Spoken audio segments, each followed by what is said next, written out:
You have been working on developing your skill of self-awareness of both your mind and your body.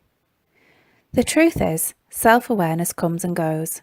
We get stressed, we get busy, we get upset, and our awareness flies out the window. We switch to automatic pilot, and we lose sight of our values and our commitments.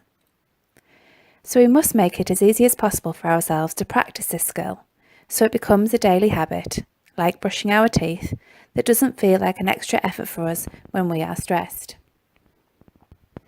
The way I recommend you do this is to make a commitment to check in with yourself and ask yourself, how am I every day?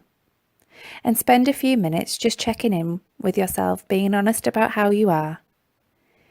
It's likely that even doing this is going to feel like an extra effort at first, as developing any new habit is going to.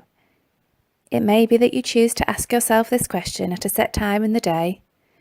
I like to take myself for coffee, even if it's just sat at my desk, and ask myself how I am over a drink each day. It may be that you choose to do this whilst doing something regular like cleaning your teeth daily, or you may even want to schedule a time to do this using your phone. Whatever way you choose to do this, you will have to make it a conscious thing to start off the habit.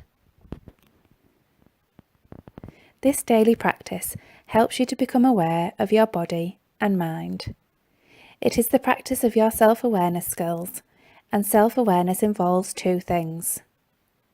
Firstly, noticing the thought, the sensation or the emotion, and then labelling it.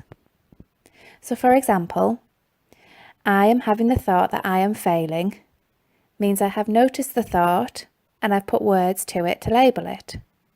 Or I am having the feeling that I am sad means I've noticed that it's a feeling and I've attached words to label it.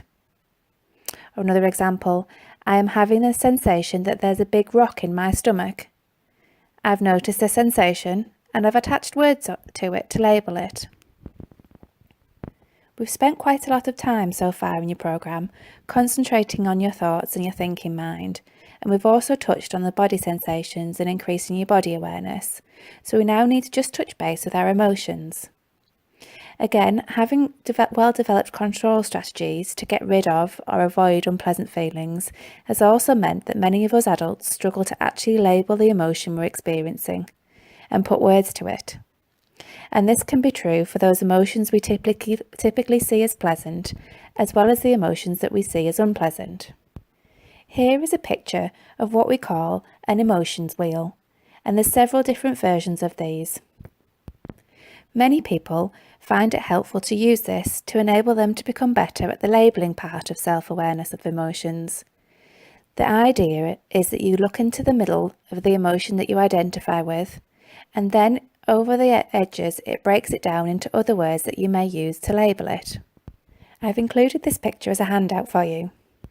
I'd like you to take a few moments as part of this session to read through these different emotions words and then make a plan for a commitment of your checking ins.